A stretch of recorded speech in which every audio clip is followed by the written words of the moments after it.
Hello friends, வணக்கம். இன்றைக்கி பார்த்திங்கன்னா வெண்டைக்காய் குழம்பு எப்படி வைக்கிறதுன்னு பார்க்கலாம். ஃபஸ்ட்டு வெண்டைக்காய் எடுத்து கட் பண்ணிக்கோங்க. கட் பண்ணிட்டு ஆயில் ஊற்றாமையே அதை ஃப்ரை பண்ணிக்கோங்க. ஏன்னா ஆயில் ஊற்றுனீங்க அப்படின்னா அந்த வழுவழுப்பு வந்து அப்படியே தான் இருக்கும். ஆயில் ஊற்றாமல் நீங்கள் செய்யும்போது அந்த வழுவழுப்பு வந்து நம்மளுக்கு ஃபுல்லாக சுத்தமாக இல்லாமல் போயிடும்.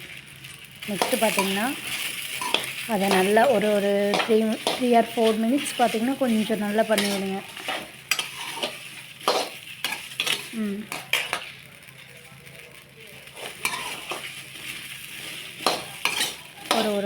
உங்களுக்கு பார்த்தாலே தெரியும், ஒரு ஸ்டேஜ் வர வரைக்கும் அந்த வழுவழுப்பு போக வரைக்கும் நம்மளுக்கு அது நல்லா ஹீட் ஆகி அந்த கொஞ்சம் ட்ரை ஆச்சுனாலே நம்மளுக்கு தெரியும். ஒரு ஸ்டேஜுக்கு அப்புறம் ஒரு லைட்டாக நல்லா இதான மாதிரி நார்மலாக இருக்கிறத விட கொஞ்சம் வதங்கின மாதிரி இருக்கும். அந்த ஸ்டேஜில் வதக்கி முடிச்சுருங்க. நெக்ஸ்ட்டு வந்து வெங்காயம் இப்போ வந்து முடிச்சாச்சு, அவ்வளோதான். இதுக்கான மசாலாவை ரெடி பண்ணலாம். இந்த ஸ்டேஜ் வரைக்கும் இது பண்ணி ஆற வச்சுருங்க. எடுத்து தனியாக வச்சு ஆற வச்சுருங்க.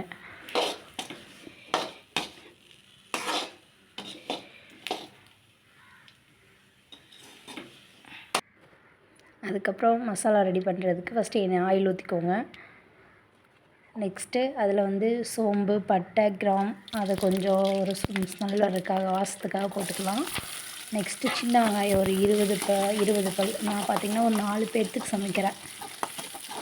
குழம்பு வந்து கொஞ்சம் ரொம்ப தண்ணி மாதிரி வச்சோம்னா நல்லா இருக்காது, கொஞ்சம் கெட்டியாக வச்சுக்கலாம். அது வதங்கினதுக்கப்புறம் மிளகாய், எனக்கு காரத்துக்கு தகுந்த மாதிரி ஒரு 6 மிளகாய் போட்டிருக்கேன். நீங்கள் உங்கள் காரத்துக்கு எவ்வளோ வேணுமோ அந்தளவுக்கு மிளகாய் பார்த்து போட்டுக்கோங்க. நெக்ஸ்ட்டு அது கூடயே பூண்டு போட்டிருக்கேன், அதாவது வெங்காயத்து கூடயே பூண்டு போட்டிருக்கேன். அந்த ஸ்மெல் இருந்துச்சுன்னா நல்லாயிருக்கும். இஞ்சி போட வேண்டாம், பூண்டு மட்டும் போட்டுக்கோங்க.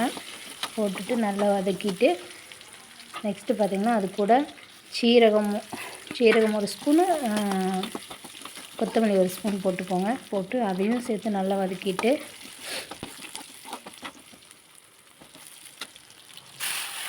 அது கூட தக்காளி 3 தக்காளி கட் பண்ணி வச்சுருக்க தக்காளி போட்டுக்கோங்க. ஏன்னா தக்காளி போட்டோம்னா மட்டும்தான் அந்த டேஸ்ட்டு வந்து நம்மளுக்கு நல்லாயிருக்கும்.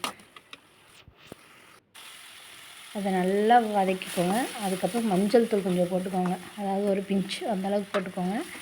நெக்ஸ்ட்டு தேங்காய் பூ, அது பார்த்திங்கன்னா ரொம்ப நார்மல் சைஸில் ஒரு மூடி எடுத்து போட்டு அதையும் நல்லா வதக்கிக்கோங்க. அவ்வளோதாங்க, வெண்டைக்காய்க்கான இது வந்து ரெடி ஆகிடுச்சு. நெக்ஸ்ட்டு புளி வந்து லைட்டாக ஒரு ஸ்மால் நெல்லிக்காய் சைஸ் அளவுக்கு புளி ஊற வச்சுக்கோங்க. அதை ஊறட்டும். அதுக்கப்புறம் பார்த்திங்கன்னா அதுக்கப்புறம் நம்ம வதக்கி வச்சுருந்தோம் இல்லையா வெண்டைக்காய், அது எண்ணெயில் கொஞ்சம் ஃப்ரை பண்ணிக்கலாம். அப்போ தான் அந்த டேஸ்ட்டு வரும். வெறும் வெண்டைக்காய் வதக்கிட்டோம்னா அந்த டேஸ்ட் இருக்குமான்னு தெரில. ஸோ எண்ணெயில் வதக்கும் போது உங்களுக்கு நல்லாயிருக்கும். தாளிச்சுக்கோங்க. கடுகு போட்டு கருவேப்பிலை போட்டுட்டு நம்ம ஆல்ரெடி எண்ணெய் ஊற்றாமல் ட்ரையாக ஃப்ரை பண்ணோம் இல்லையா, அந்த வெண்டைக்காய் எடுத்து இதில் போட்டுக்கோங்க. போட்டுட்டு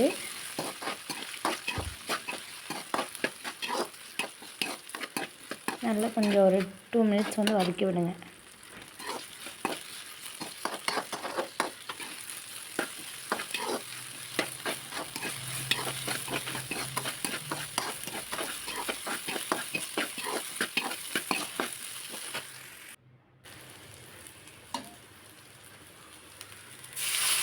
அதுக்கப்புறம் நம்ம கரைச்சி வச்சுருக்கல புளிக்கரைசல், அதை எடுத்து இதில் ஊற்றிக்கோங்க. ஊற்றிட்டு நல்லா அந்த புளி தண்ணியில் நல்லா கொதிக்கட்டும். அதுக்குள்ளே நம்ம என்ன பண்ணலாம், அந்த ஃப்ரை பண்ணி வச்சுருக்கிற மசாலா வந்து அரைச்சிக்கலாம். மிக்சியில் போட்டு அரைச்சிட்டு அதையும் இதில் ஊற்றிடலாம். ஊற்றுனதுக்கப்புறம் உங்களுக்கு எந்தளவுக்கு கெட்டியாக வேணுமோ அந்தளவுக்கு தண்ணி ஊற்றிக்கோங்க. ரொம்ப கெட்டியாக வச்சாலும் நல்லா இருக்காது, மீடியமாக வைங்க. ரொம்ப தண்ணி இல்லாமல் ரொம்ப கெட்டியாக வைக்காமல் மீடியமாக வச்சுட்டு உப்பு, உங்களுக்கு தேவையான அளவு உப்பு போட்டுக்கோங்க. ஒரு 5 to 8 மினிட்ஸ் வந்து நல்லா கொதிக்க விடுங்க. அதுக்கப்புறம் அவ்வளோதான். இப்போ ப்ராசஸ் எல்லாமே முடிஞ்சிச்சு. இப்போ பாருங்கன்னா அது கொதித்து உங்களுக்கு பார்த்தாலே தெரியும். அந்த சைடில் அந்த எண்ணெய் பிரிஞ்சு வருது இல்லையா, அந்த ஸ்டேஜ் வந்ததுக்கப்புறம் ஆஃப் பண்ணிடுங்க. அவ்வளோதான், சூப்பரான குழம்பு.